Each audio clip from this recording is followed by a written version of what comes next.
Hey guys, my name is y2mate and I welcome you to Revit Architecture Essential Training. Revit is widely used industry standard computer application for architects and building designs professionals. In this course, we will start with the basics like walls, columns, doors, windows, stairs, railing, plumbing, and lighting fixtures. We will even create our own component like a custom pool table. But Revit is not just about modeling. I will show you how you can annotate your drawing with text, dimension, and other standard architectural symbols. Revit allows us to generate live schedule for just about any part of our building model. We will create construction details and compose sheet for printing out our document set. So if you're ready to begin your journey into the world of Revit, you have come to the right place. So let's get started. Let's talk about different versions of Revit out there. I would like to talk about some of the differences between various variants and also discuss the focus of this course. The main focus of this course is architectural feature. And for architecture, we have three different versions of Revit that we should talk about. So there is Revit or Autodesk Revit, which is the full product. It's included with the building design suite and it includes functionality for all three disciplines: architecture, MEP, and structure. Revit architecture includes only the architectural functionality and just a little bit of structural functionality. The only real difference between Revit and Revit architecture is essentially in the option dialog, where you can choose which discipline are of interest to you and turn them on and off. In full variant of Revit, you can actually disable some of the disciplines, where in Revit architecture you don't have that feature. Revit LT is the newest of the variants and it came on the scene a few years ago, and you can think of it as a limited version of Revit architecture. It includes a subset of the functionality of the architecture product. Alright, so let's talk about Revit interface.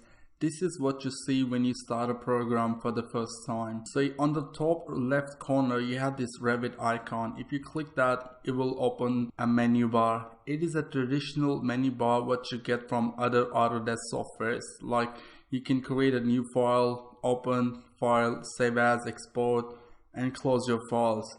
But if you hover over your cursor, you get this more advanced options here. You can create a Revit project file. You can create a family project file. We'll talk about it in a moment, and so on. And now on the main screen you get this project menu and families menu. In the project menu you got few options here. The first one's to open a project file, to create a new project, and you got few templates here to make a new project. So if you want to start working on an architecture project, you can click on this architectural template. On the right you have this recent project opened in the Revit, so whatever you're working on before, it will show up here. Down here you have the families tab, which is basically the same options here. You can open any family, create a new family, new conception mask, and here you see the recent families you created in Revit. So the difference between projects and families is basically project is a complete drawing, but families is just the object you create and use that object to your project. So let's say you will create a table, right? And then you want to use the same table in your Revit project file, so you can bring that family to your project file. I will show you how to do that in a later videos. So on the right you have this resources menu. You can see what's going on with the Revit world. You can access help, you can access skill videos. So you got some getting started videos here, so feel free to check them out as well. Alright, so now let's talk about, on the top we have this traditional menu, whatever you get with the Autodesk software. So you can open a project, save a project, and so on. Alright, so now we talk about two primary elements of a Revit user interface. So on the top we have a quick access bar and down there ribbon. If I click on this architecture, as you can see that the ribbon is basically grayed out for now, and the quick access bar is grayed out as well. To activate them, I actually have to open a project. So for now, I'm going to click on this architectural template link, so which will open a project file. And now we have the ribbon activated and a quick access bar as well. Now we discuss the ribbon a little bit. Ribbon is organized in tabs, starting from architectural, finishing at modify. And we have panels here. Let's say we got build panel, circulation, model, and so on. On the ribbon, let's say if I click on this wall button, it will start a wall command. To cancel the command, click on this modifier, or you can right click and cancel that command. You can access few more commands by clicking this arrow button. So if I click on this wall arrow button, I get these few walls as well. So I've got architecture wall, structure wall, wall by face. On the right, the few panels have this arrow button as well. So if I click on this, you get more few commands. So these kinds of panels are basically having more commands. There's not enough room to show them on this panel, so they are situated in this arrow button. So there's one more thing I want to show you here is if I go to my annotate tab, and here you can see that you've got this arrow button here. If I click on this, so these kind of arrow buttons which will open a dialog box and give you a property. I'm gonna go back to my architecture now, and there's one more thing I want to show you, that is the quick access bar. So we have this traditional open, save, and new create new file commands here, but we got a few more here. So let's say I want to add this window command to my quick access toolbar. I can do that by right clicking and add to quick access toolbar. I can even delete them, so remove from quick access toolbar. So this is how you can customize your ribbon. Now let's talk about context ribbon. So what context ribbon means, let's go to our modify tab first. So we got this default modify tab here which has a panel of properties, clipboard, geometry, modifier, and so on.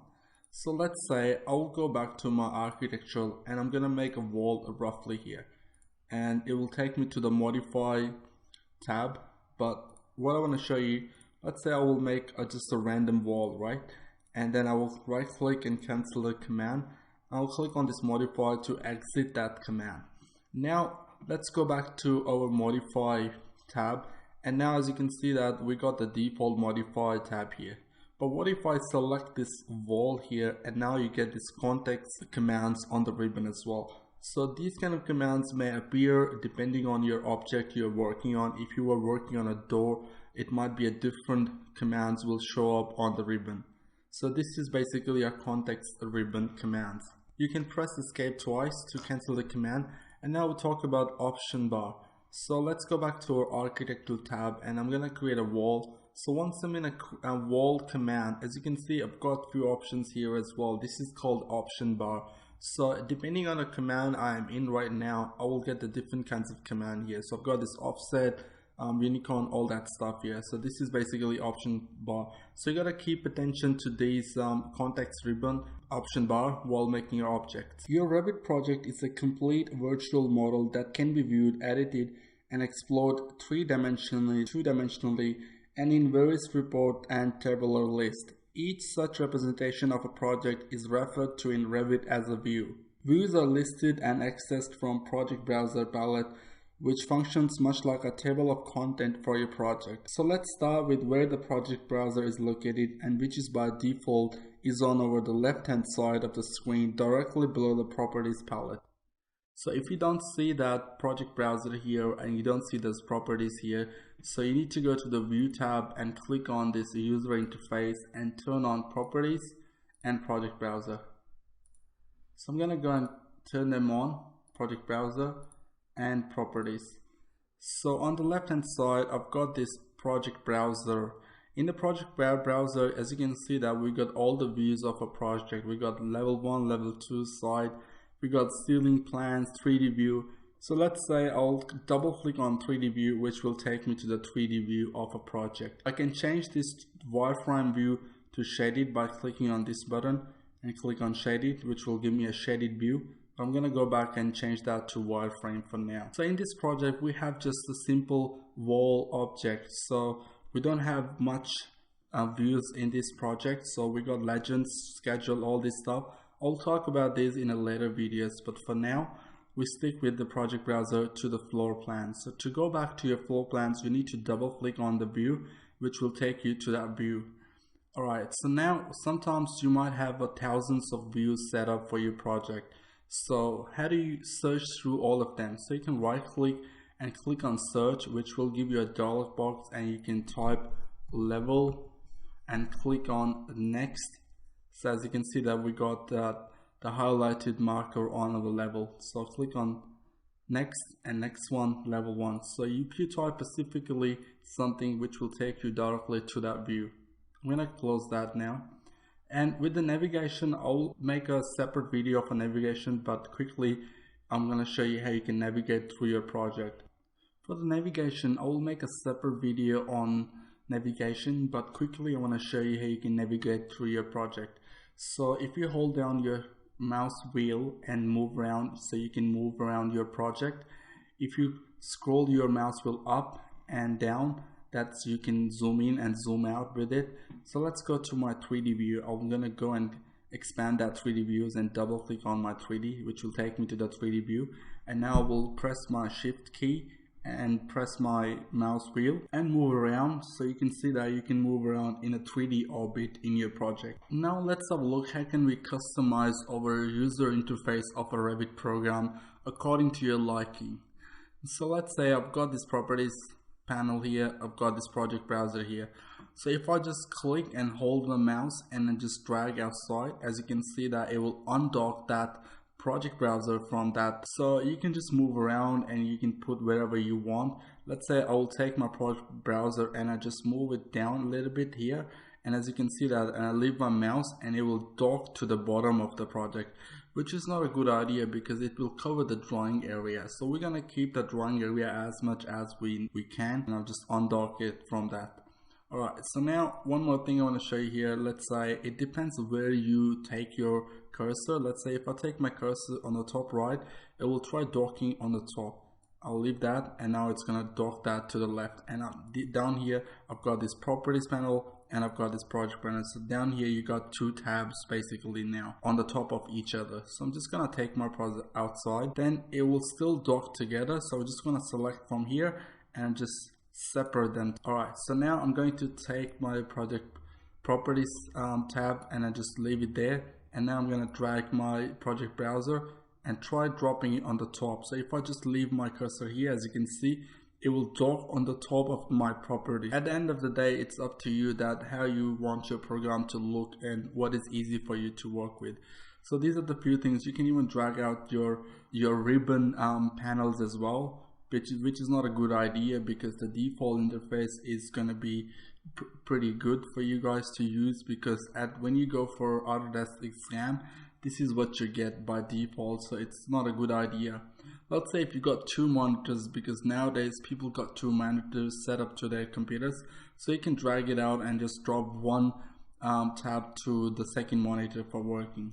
But for now, I'm just gonna leave that as it is. I'm just gonna separate them. So let's talk about shortcut keys in Revit. So on the ribbon you got all these commands, but if you hover over your cursor to any of the command and wait for the tooltip to come out, as you can see that every command got a shortcut key next to the name of the command. So the wall shortcut key is WA. Let's go to the door.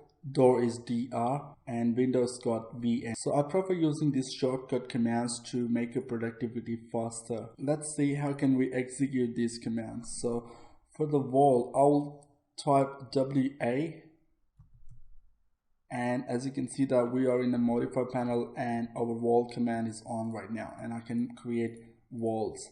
I will press escape twice to get out of the command. And now one thing I want to mention here, once you type WA for the wall command, do not press enter, because what enter does is it executes the previous command what you were using. So now if I press enter, I'll go back to my wall command because that was the command I was using before. So I'll press escape twice to get out of the command. So any command you want to execute by typing shortcut keys, all you have to do is just type two stroke keys, just like for the components you got CM, so I'll go and type CM and that command will execute. Most of the commands in Revit got shortcut commands, but some of the commands don't have the shortcut keys. Let's assume that you use floor command a lot, so you want to create a shortcut key for that. So you can customize your own shortcut keys by going to the View tab and click on this user interface and click on keyboard shortcuts. So as you can see, I've got the shortcut key for the keyboard shortcut as well, so I can come out and I can just type KS for the keyboard shortcuts, and now you get this dialog box. Here you can create a new commands and assign them to that. In the properties panel, as you can see, we got 3 types of commands just for the properties. So 1 or 2 or more shortcut keys can be assigned to the specific command. This export button will export this whole list of the command as a text document, and you can use that as a cheat sheet. But I prefer using tooltip to find out the shortcut keys for that specific command, which is a lot easier. Well, it's up to you at the end of the day. The next video is going to be about navigating views, zooming, panning, and rotating. Alright guys, thanks for watching. If you like this tutorial, give this video a thumbs up and subscribe to my channel. And if you want to learn Revit completely, please go through all my tutorials one by one. Do not skip any video because that's gonna get you lost in the course. Alright, thanks for watching, and I'll talk to you guys in the next video.